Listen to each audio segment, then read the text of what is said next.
보면은 세상에서 제일 행복한 사람은 감사하는 사람이고 세상에 제일 지혜로운 사람은 늘 배우려는 사람이다, 그런 얘기가 있습니다. 그러면 성경도 보면은 늘 배우라는 메시지를 우리에게 주고 있습니다. 어떤 사건을 통해서도 우리에게 배우라, 이스라엘 역사를 통해서 우리에게 배워라. 또 성경에 많은 인물들이 등장합니다. 그 인물들 보면서 우리가 그들의 믿음과 삶을 좀 배우고 닮아라. 바울도 보면은 나를 좀 본받으라 뭐 이렇게 가르치기도 합니다.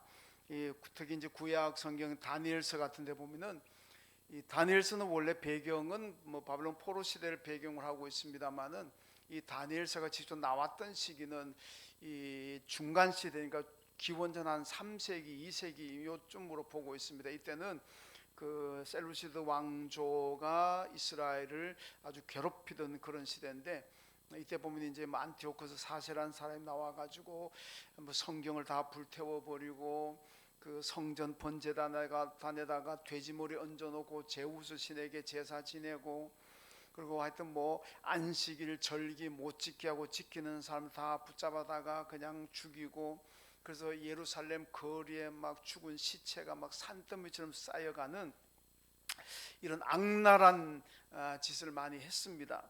네, 그러다 보니까 이제 이스라엘 백성들이 배교자가 많이 생겨나죠.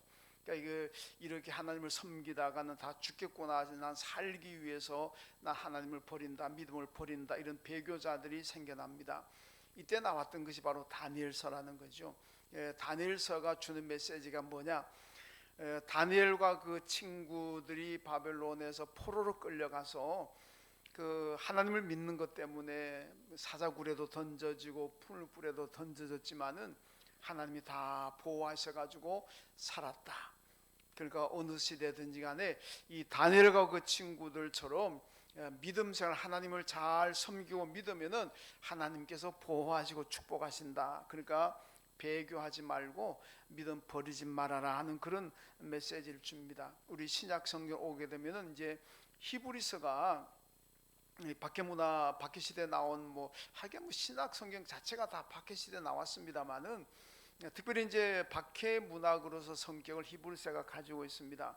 이 히브리서도 보면은 특히 히브리서 11장 같은 믿음의 장이라고, 여기 보면은 이제 믿음의 선조들, 그러니까 많은 환난을 당하면서 많은 박해를 받으면서도 믿음 생활을 잘했던 그런 믿음의 선조들을 등장시켜가면서 이분들을 보고 닮으라, 배우라, 그런 메시지를 줍니다. 그래서 이분들이 뭐 여러 가지 많은 죽음도 앞에 오고 많은 고난도 왔지만은 믿음을 잘 지켰다. 그래서 하나님께 인정받았고 하나님이 그들을 축복하셨다. 그래서 세상이 그들을 감당치 못했다, 이렇게 말씀하고 있습니다. 그만큼 배우라는 것을 지금 말씀하고 있습니다.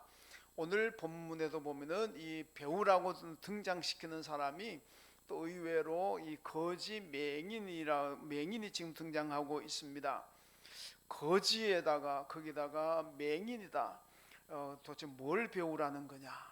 그렇게 생각할 수도 있습니다만은 우리가 배움의 대상은 뭐 어린아이에게서도 배울 게 있고, 흔히 말하잖아요. 강도들에게서도, 조폭들에게서도 배울 것이 있다. 배우려고 들면은 어디서든 다 배울 것이 있다는 겁니다. 오늘 특별히 이 맹인 거지에게서 무엇을 배워야 되느냐? 오늘 본문의 얘기는 이겁니다. 예수님께서 여리고를 지나가시는데 거기에 이제 늘 이제 자리 깔아놓고 사람들에게 구걸을 하면서 먹고 사는 그런 뭐 그러니까 거지겠지요. 거기다 맹인입니다. 그 맹인 거지가 있는데 어느 날 보니까 사람들이 왁자지껄합니다. 그래서 뭐 보이지는 않으니까 도대체 누가 왔습니까? 한번 물었더니 이 사람들이 야, 예수, 나사렛 예수가 왔다, 이 말을 듣고 이 맹인 거지가 그냥 막 소리칩니다. 다윗의 자손 예수여, 나를 불쌍히 여기시고 나를 좀 눈을 뜨게 해 주십시오. 그렇게 소리쳤습니다. 예수님이 지나가시다가 다시 그를 불러다가 데려다가 뭘 원하느냐, 뭐 소원이 뭐냐 그랬더니 내가 보게 되고 눈을 떠서 보는 것이 내 소원입니다. 그렇게 대답을 했습니다. 그때 예수님께서 오늘 42절에 보면은 내 믿음이 너를 구원하였다 이렇게 말씀하셨습니다. 그 순간에 이 맹인의 눈이 떠졌다. 이 거짓 맹인의 신앙을 지금 보여주고 있는데, 이 거짓 맹인이 이 앞에 보면 예수 앞에 그 예수를 수식하는 말이 나오죠. 다윗의 자손이라고. 다윗의 자손 예수요. 사실 우리가 이 맹인 거지가 그 믿음이 어떤지 우리는 잘은 모릅니다. 그에 대한 얘기가 전혀 없다가 딱 나오는데, 단순히 다윗의 자손 예수요 이 말에 예수님께서 내 믿음이 너를 구원했다 이래 버립니다. 그럼 도대체 이 믿음이 뭐냐? 여러분, 그 믿음은 바로 다윗의 자손 예수라는 여기에 바로 그 믿음이 바로 드러나 있습니다. 이 굉장히 중요한 얘기죠. 여러분, 우리가 지금 대림절 기간을 지나고 있습니다만은 이 대림절이라는 것이 뭐냐? 대림절은 아기 예수의 탄생을 기다리면서 또 한편으로는 다시 오실 예수 그리스도를 기다리는, 이게 바로 대림절 기간입니다. 여러분, 이게 기다리는 거하고 안 기다리는 거, 그 마음의 자세, 믿음의 자세라는 것은 이게 아이들 말따나 천지 차이입니다. 우리가 어떤 예수님을 재림을 기다린다 하고 기다리며 사는 사람하고 안 기다립니다. 오면 오고 가면 가고 언제든 나는 별 상관없다 이런 마음을 가지고 사는 사람하고는 그 삶이라는 거, 그 믿음 생활이라는 거 완전히 다릅니다. 예수님을 기다리며 사는 사람은 언제나 말씀 가운데 살려고 하고 경건하게 살려고 하고 하나님께 충성하려고 하고. 왜? 기다리는 입장이니까. 근데 안 기다려서 오든 말든 나하고 뭔 상관이냐, 나 관심 없다 이런 마음을 가지게 되면 믿음 생활이 제대로 될 수가 없습니다. 그러니까 아기 예수의 탄생도 기다리고 예수의 재림도 기다리는 성도들은 언제나 믿음으로 살아가려고 애를 씁니다. 근데 그게 기다림이 없는 사람들은 되는 대로 살아갑니다. 그러니까 성경이 언제나 기다리라, 이 기다리라는 것은 바로 준비하라 그런 의미이기도 합니다.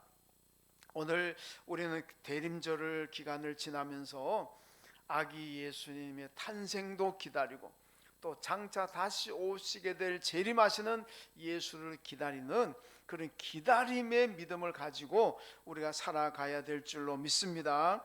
자, 오늘 예수님께서 이 거짓 맹인 이 사람에게서 배우라고 우리에게 지금 소개하고 있는데, 이 거짓 맹인에게 우리가 배울 것이 뭘까? 여러분, 몇 가지 우리가 배울 게 있습니다. 먼저는 거짓 맹인의 믿음을 배워야 됩니다. 그 믿음을 배우라는 거죠. 오늘 38절과 39절에 보면은 다윗의 자손이요, 다윗의 자손 예수여 나를 불쌍히 여기소서. 오늘 본문에 보면 다윗의 자손의 말이 맹인 거지가 두 번 하고 있습니다. 두 번씩이나, 한 번은 그냥 다윗의 자손 예수여 나를 불쌍히 여기소서, 그러니까 사람들이 막 시끄럽다고 입 닥치라고 그러니까 그 다음엔 더 크게 소리 질러 가지고 다윗의 자손이여 그렇게 부르고 있습니다. 여러분, 이 아까 말씀드린 다윗의 자손이라는 이 고백 속에 그의 믿음이 나옵니다. 다윗의 자손이라는 건 뭐냐면은 메시아의 칭호입니다. 장차 이스라엘, 장차 인류를 구원할 그 메시아가 어떤 사람이냐, 어떤 분이냐, 그건 다윗의 자손 중에서 온다는 겁니다. 이게 유대인의 그 사상이고 믿음입니다. 그럼 마태복음 1장에 보면 예수의 족보가 나오죠. 1절 시작하는 보면 아브라함과 다윗의 자손 예수 그리스도의 세계라 이렇게 나가잖아요. 그래서 아브라함이 누굴 낳고 쭉 나갔는데, 왜 그 마태가 1장에 예수의 족보를 기록하면서 예수를 다윗의 자손이라고 앞에 수식을 넣어버렸냐? 여러분, 유대인은 언제나 자기들을 장차 구원할 메시아는 다윗의 자손에서 나온다는 그 믿음이 있는 겁니다. 그러니까 마태가 여러분들이 기다리던 메시아가 바로 예수다, 이 예수가 다윗의 자손이다 이러면서 딱 배치해 놓는 겁니다. 여러분, 예수님께서 십자가 죽음을 앞두고 예루살렘 입성할 때 보면 나귀 타고 입성하잖아요. 그때 군중들이 나와가지고 겉옷을 깔고 종나무 가지 흔들면서 예수를 막 환영합니다. 그때 환영하면서 소리치고 불렀던 그게 뭡니까? 호산나 다윗의 자손이여 이렇게 얘기하잖아요. 그 얘기는 뭐냐? 지금 나귀 타고 오는 예수 그리스도가 예수가 그리스도라는 것, 그 예수가 메시아라는 것이 그들의 그 소리치는 그 말 속에 담겨져 있는 그게 믿음입니다. 물론 이들이 예수님 입성할 때는 예수가 메시아로 알고 호산나 다윗의 자손을 소리쳤지만은 예루살렘에 들어와서 하는 거 보니까 이게 아니라고 생각한 거죠. 왜냐하면 그들이 생각하는 메시아라는 것은 예수가 와가 예루살렘에 오면은 로마를 쳐부수고 바로 자기 나라를 독립시켜 주는 그런 메시아 상을 꿈꾸고 있는데, 근데 예수는 와서 보니까 그러니까 안 하더라는 얘기입니다. 안 하고 뭐 나는 십자가에 죽는다 그러고 나약한 소리만 하고, 마지막 십자가 상이라도 혹시 뭐 어떻게 좀 내려올까 싶어 한번 기대해 봤는데 뭐 내려오지도 않고 그대로 죽어버리니까 이건 메시아가 아니다. 이건 우리가 생각한 메시아 그리스도가 아니다. 이렇게 해가지고 뭐 배신당했다 뭐 이런 마음을 유대인들이 가졌던 적이 있습니다. 여러분, 이게 어느 때든 물론 뭐 변하든 안 변하든지 간에 일단 예수님을 다윗의 자손이라고 불렀다는 것은 그 예수를 그리스도로 믿었다는 겁니다. 예수가 우리의 메시아로 믿었다는 건데, 그런 의미에서 오늘 본문 이 맹인 거지는 본문에서 두 번씩이나 호산나 다윗의 자손 예수여 이렇게 고백을 합니다. 이게 바로 예수를 그리스도 메시아로 믿었다는 겁니다. 그러니까 그 믿음이 우리가 배워야 되는 믿음이라는 거죠. 여러분, 유태인들은요 그렇게 메시아를 기대하고 그리스도를 고대했지만은 예수가 왔는데도 안 믿었잖아요. 나중에 보면 빌라도 총독 앞에서 총독이 강도하다가 잡히는 바라바하고 예수하고 놓고 여러분 누구를 놓아주기를 원합니까? 그러니까 전부 다 예수 못 박으라 그러잖아요. 바라바를 강도를 석방하고 예수를 십자가에 죽이라 그러잖아요. 왜 그렇습니까? 예수가 메시아인 걸 몰랐습니다. 율법학자들, 바리새인들, 내노라 하는 당대의 그 제사장 무슨 뭐 이 성사학자들이 다 몰랐습니다. 좀 관심을 가지다가 이 아니구나 싶어가지고 다 예수를 부인하고 결국 예수 십자가 죽였습니다. 그런데 오늘 이 맹인 거지는 알잖아요. 맹인 거지는 예수가 그리스도임을 알았습니다. 그래서 다윗의 자손 예수요 이렇게 불렀다는 겁니다. 여러분, 요한복음 6장에 보면 사람들이 왔다가 예수께 실망하고 다 떠나갑니다. 그때 예수님께서 제자들에게 야, 사람들이 나한테 실망하고 떠나가는구나. 너희들도 나를 떠나려느냐?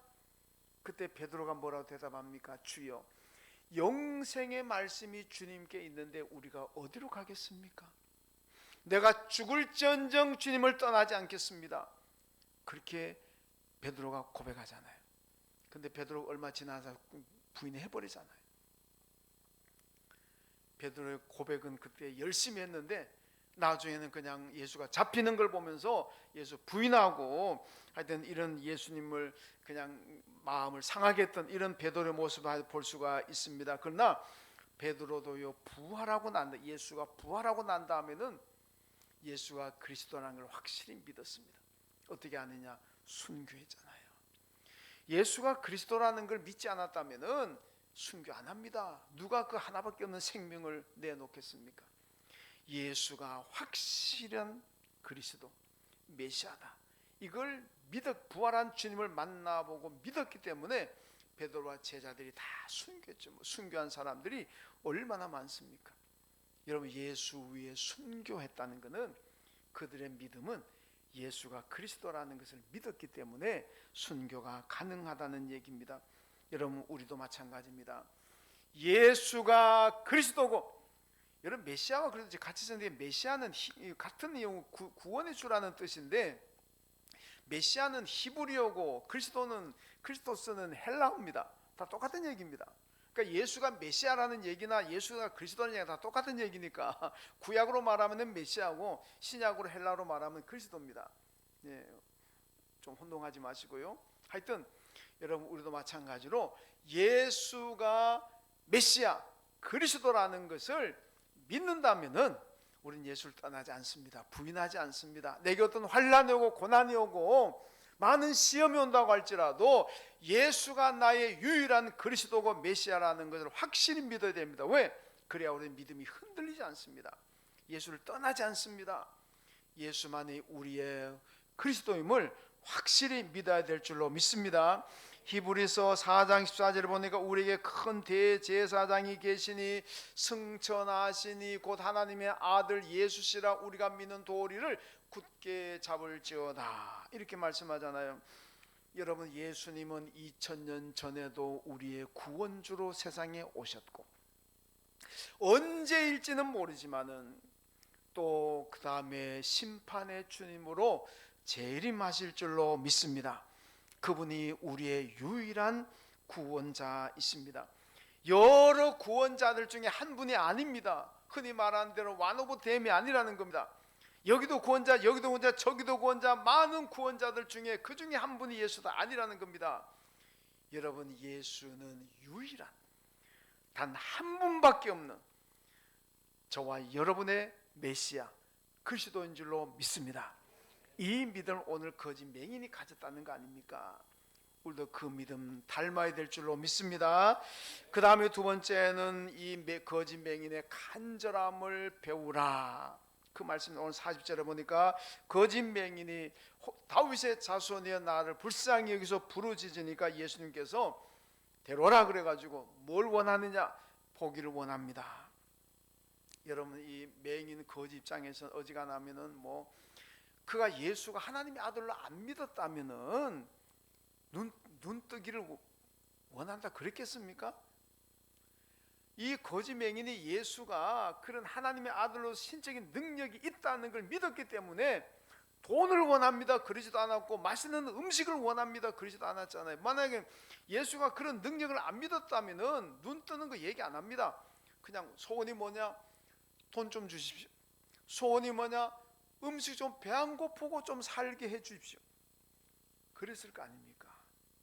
그런데 그런 거 다 정말 거지에게 필요한 거는 그런 건데 그런 거는 다 제쳐두고 내 눈뜨기를 원합니다 이랬다는 거는 예수가 하나님의 아들이고 그분에게 신적인 능력이 있다는 것을 알았다는 겁니다. 그러니까 그냥 사람들이 막 조용하라고, 여러분 눈 앞도 안 보이고 거지로 살아가는데 사람들에게 인간 취급도 못 당한데 뭐 자꾸 떠들고 하면은 사람 발로 차든지 돌로 때려가지고 뭐 죽을 수도 있고, 그 옛날 시대에 무슨 뭐 그 거짓 맹인 누가 돌로 때려 죽였다고 해서 뭐 살인죄 덮어 씌지도 않습니다.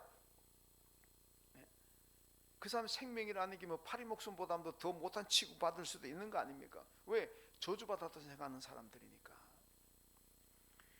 그런데 한번 딱 예수여, 다윗 자손 예수여, 사람들이 막 조용하라고 그러니까 뭐 보통 같으면 그냥 아이고 예 알았습니다, 맞아 죽을까봐 아이고 그 다음에는 조용히 그냥 할 수도 있잖아요. 그런데 오히려 어떻게 하면 더 크게 소리, 조용하라고 사람들이 막 윽박지르니까 더 크게 소리 지르면서 다윗의 자손 예수여 이렇게 나옵니다. 이게 뭐냐?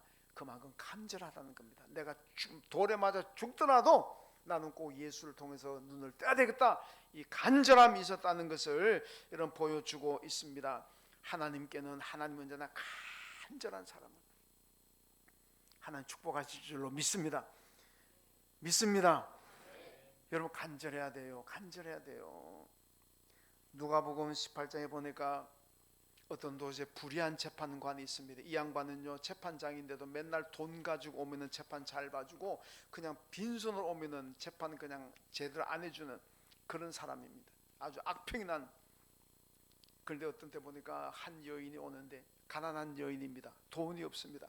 맨날 빈손으로 와가지고 재판장님 나 너무 억울합니다, 내 판단 좀 제대로 해 주십시오. 그런데 재판이 거들떠나 보니 쫓아내 만나주지도 않습니다. 그래도 이 여인은 오늘 와서 안 쫓아내면 내일 또 오고 내일 쫓아내면 또 모레도 그 다음도 계속 오니까 나중에 재판장이 귀찮아가지고 그래 알았어, 뭐냐? 손 들어줬다는 얘기입니다. 여러분 성경 예수님께 이 비유를 말씀하시면서 봐라, 불의한 재판장도 저렇게 매일매일 찾아와서 간절하게 매달리니까 불의한 재판장도 돈도 안 받고 그냥 들어주지 않느냐? 하물며 하나님이 어떻게 했느냐? 여러분 그 말씀합니다. 누가복음 7장 9절에 보니까 너희 중에 누가 아들이 떡을 달라 하는데 돌을 주며 생선을 달라 하는데 뱀을 줄 사람이 어디 있느냐? 너희가 악한 자라도 좋은 것으로 자식에게 줄 알거든 하물며 하늘에 계신 너희 아버지께서 구하는 자에게 좋은 것을 주시지 않겠느냐. 여러분, 악한 부모라고 하더라도 자식이 떡 달라 그러는데 돌 줄 부모가 없다는 겁니다. 악한 부모라도 자식이 생선 달라고 하는데 뱀 갖다 줄 부모가 없다는 겁니다. 제가 이 얘기를 할 때마다 자꾸 생각나는 게 우리나라 같으면 뱀 줄 것 같아. 왜 그게 더 영향가 있다 생각하니까. 뱀 운동 선수들 이 보면 보신한데 뱀을 많이 먹다 그러더라고요. 어떤 사람은 뱀만 몇천 마리 먹었다 그러는데 제가 이 얘기 할 때마다 우리나라는 좀 이거 안 맞는 거 아닌가 싶. 우리나라는 자식이 생선 달라 그러면은 뱀 갖다 줄 부모 있을 것 같아. 왜? 몸보신 해준다고. 근데 이스라엘은 다릅니다. 이스라엘에 뱀이 아담하고 유혹했잖아요. 이거 아주 이건 뭐 뱀은 그냥 사탄입니다. 사탄. 그러니까 이스라엘 입장에서 보면은 우리 입장에서 조금 제가 좀 헷갈리긴 합니다만 좌우지간 예수님의 의미는 뭡니까? 악한 부모라도 자식이 좋은 것 줄라 그런다. 하물며 좋으신 하나님께서 너희가 달라 그러는 거 안 주고 안 좋은 거 주겠느냐? 그렇지 않다는 얘기입니다. 그러니까 간절하게 매달리며 부르짖으면 된다는 겁니다. 여러분, 이스라엘 백성들 여리고 성을 무너뜨릴 때 보면 하나님께서 말씀하잖아요. 하루에 한 바퀴 돌고 7자나 7바퀴 돌아라. 그러고 난 다음에 뭘 주문하셨습니까? 외쳐라, 부르짖어라 그러잖아요. 와, 외쳐라, 부르짖어라. 그랬더니 여리고 성이 다 무너졌다는 거 아닙니까? 사사기서는 기드온 군대가 미디안을 물리칠 때 보면요, 300명 데리고 나가가지고 몇십만의 미디안 군대 물리치잖아요. 그때 뭡니까? 항아리, 횃불, 나팔 이 가지고 나가잖아요. 근데 그걸로 끝납니까? 그 다음에 뭡니까? 외쳐라, 부르짖어라. 항아리 두드리고 뭐 깨든지 두드리든지 그냥 외쳐라 그러잖아요. 이게 뭡니까? 여러분, 외친다는 것, 부르짖는다는 것은 그만큼 하나님 앞에 간절히 매달린다는 겁니다. 여러분, 기도 제목이 없고 내가 그냥 다 편하다, 뭐 별로 욕심낼 것도 없다 싶은 사람은 기도하더라도 부르짖지 않습니다. 외치지 않습니다. 그러나 내게 정말 간절한 기도 제목이 있으면 하나님 이거 안 들어주면 나 죽습니다. 하나님 이 기도 안 들어주면 나 죽습니다. 나 망합니다. 내일 길거리에 나 앉았습니다. 만약 그런 기도 상황이라면 여러분 부르짖지 않겠습니까? 입 닫아라 그래도 막 부르짖습니다. 왜? 내 상황이 지금 조용히 기도할 상황이 아닙니다. 외치고 부르짖는 거예요. 그만큼 그때는 간절하다는 겁니다. 여러분, 우리는 내일부터 새일의 새벽기도가 특별 새벽기도 들어갑니다. 여러분, 내 새해 축복을 위해서 또 자녀의 축복을 위해서 어떻게 해야 되겠습니까? 부르짖고 간절하게 외쳐야 될 줄로 믿습니다. 하나님이 들어주려면 들어주고 말라 말고 뭐 그런 사람 절대로 부르짖지 않습니다. 않는 게 아니고 부르짖지 못해요. 내게 정말 간절한 소망이 있을 때, 간절함이 있을 때, 그때 우리는 부르짖게 되고 그때 우리는 외치게 되는 겁니다. 여러분, 새일의 새벽기도 교회도 오시고 또 밴드에도 참여하셔가지고 여러분 간절한 마음으로 부르짖고 외치십시오. 그래서 새해 여러분 축복 받으시고 또 자녀들도 새해 또 자녀들끼리 형통하게 복 받으시길 주님의 이름으로 축원합니다. 그 다음 세 번째로 하나님께 영광을 돌리는 신앙을 배워라 하고 말씀합니다. 오늘 42절에 보니까 내 믿음이 너를 구원하였다. 근데 그 다음이 중요합니다. 예수님 말씀대로 그가 부르짖고 외쳐가지고 눈을 떴습니다. 그리고 난 다음에 어떡하니? 이게 중요한 거예요. 43절 보니까 곧 보게 돼요. 하나님께 영광을 돌리며 예수를 따르는 백성이 다 이를 보고 하나님을 찬양하니라 이렇게 말씀합니다. 곧 보게 돼 하나님께 영광을 돌렸다. 여러분, 영어에서 미안합니다. 영어에 so what이라는 말이 있잖아요. so what. 이게 뭐냐면, 자 보세요. 아이들이 부모한테 와가지고 돈 주세요, 돈 주세요, 돈 주세요 그럽니다. 그냥 돈 줄 부모는 잘 없잖아요. 돈 주면 너 뭐 할래 그러잖아요. 너 돈 달라 근데 돈 주면 너 뭐 할래? 그때 쓰는 말이 so what. 돈 주세요, 돈 주세요, so what. 돈 주면 어떻게 할래? 이 얘기잖아요. 여러분, 하나님께서 우리에게 말씀하시는 것도 언제나 so what입니다. 하나님 건강 주세요, so what. 그래? 건강 주면 너 뭐 어떻게 할래? 하나님 사업 잘 되고 돈 많이 벌게 해주세요. 그래? 돈 많이 벌면 너 뭐 할래? 어떻게 할래? 하나님 내 자녀 잘 되게 해주세요. So what? 그래? 자녀 잘 되고 나면 어떻게 할 건데? 어떻게 할 건데 어떻게 할 건데 하나님 그걸 자꾸 물으신다는 겁니다. 여러분, 그래서 우리는 기도할 때는 항상 하나님 이거 주세요, 저것도 주세요, 이렇게 되기를 원합니다. 그럴 때 하나님 항상 우리에게 질문하는 피드백 오는 게 뭐냐? So what? 그래? 그럼 내가 주면 너 어떻게 할래? 여기에 대한 대답이 있어야 됩니다. 이 대답을 여러분 준비하시고 하나님께 부르짖고 기도해야 될 줄로 믿습니다. 여러분, 사무엘상 1장 보면요, 사무엘 어머니 한나가 나오잖아요. 한나가 결혼했는데 아이를 못 낳습니다. 하나님과 통곡하며 기도합니다. 하나님, 내 아이를 낳게 해주십시오. 아이 주십시오. 그때 하나님께서 한나에게 so what. 물론 뭐 성경에 so what이라는 말 나오진 않습니다만은 전체 진행되는 얘기를 보면 그겁니다. 하나님 아이 주세요, 아이 주세요. 그러니까 하나님이 so what. 그래, 내가 아이 주면 너 어떻게 할래? 그때 한나의 대답이 뭡니까? 이 아이를 하나님께 드리겠습니다. 이렇게 나오잖아요. 드리겠습니다.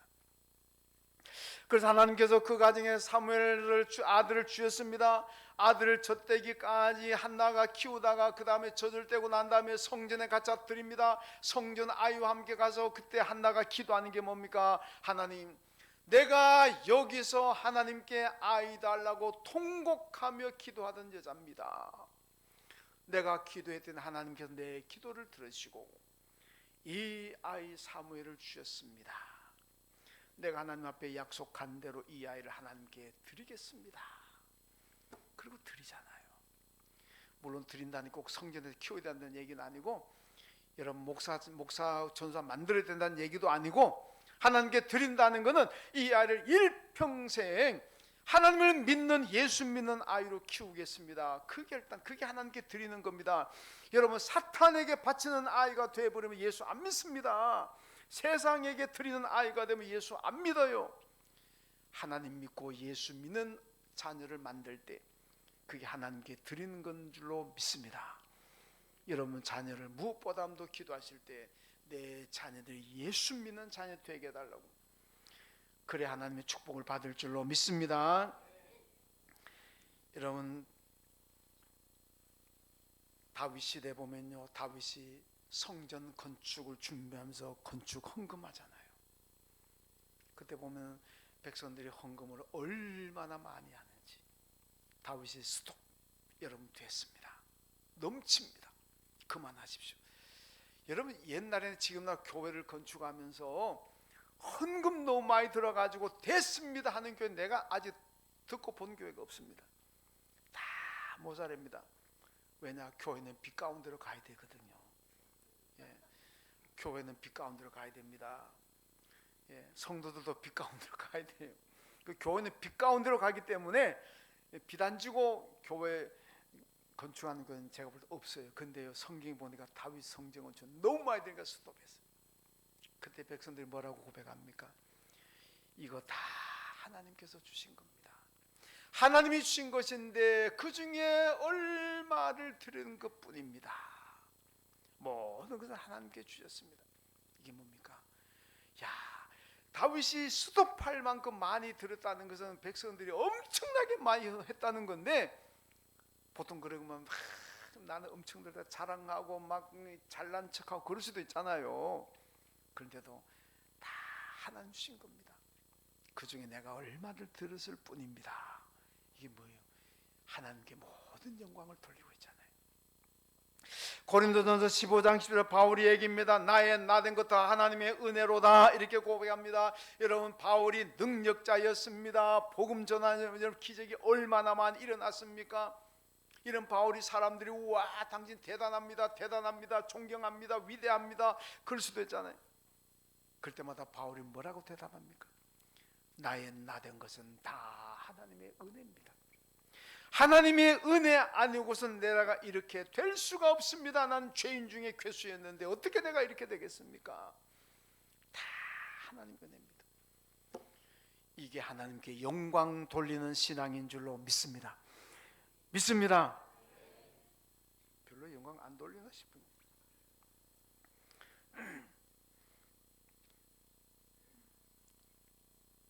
그 제때 하면 제대로 안 하니까 제가 줄글 잊어먹어버렸잖아요.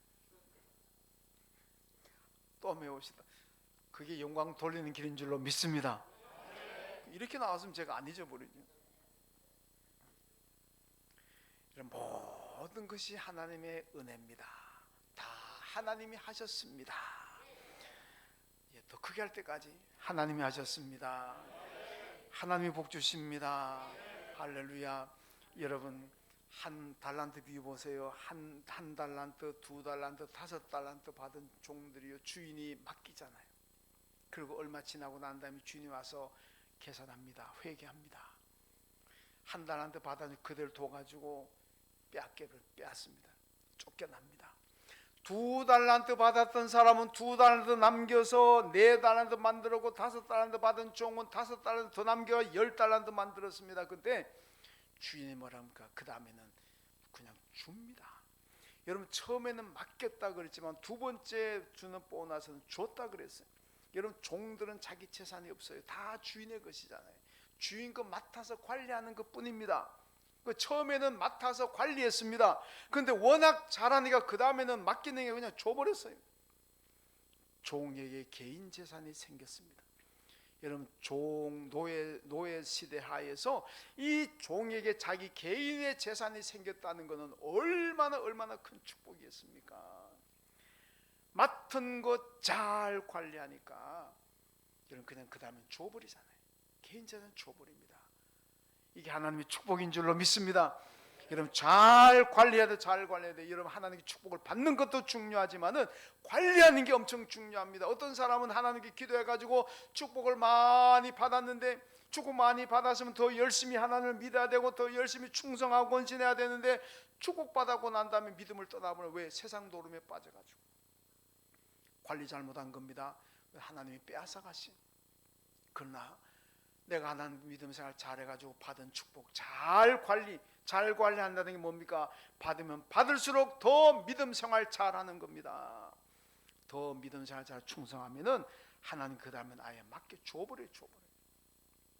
이게 하나님 축복입니다. 여러분, 그게 하나님께 또 영광 돌리는 길이고, 오늘 거짓 맹인의 이 믿음을 잘 이어받아서 여러분 간절히 부르짖고 하나님께 축복 받으시고, 축복 받으면 받을수록 더 관리 잘하셔서 하나님께 더 큰 복 받아 누리시길 주님의 이름으로 축원합니다. 하나님 아버지, 감사합니다. 오늘 거짓 맹인을 통해서 우리에게 배우라고 말씀하셨습니다. 맹인의 믿음을 배우게 하여 주시고 간절함을 배우게 하시고 하나님께 영광 돌리는 믿음을 우리도 배울 수 있게 하시고, 그래서 우리의 믿음이 더 성장하고 더 믿음대로 살아가는 저희들 되게 하여 주옵소서. 예수님의 이름으로 기도하옵나이다. 아멘. 하나님 아버지, 들으시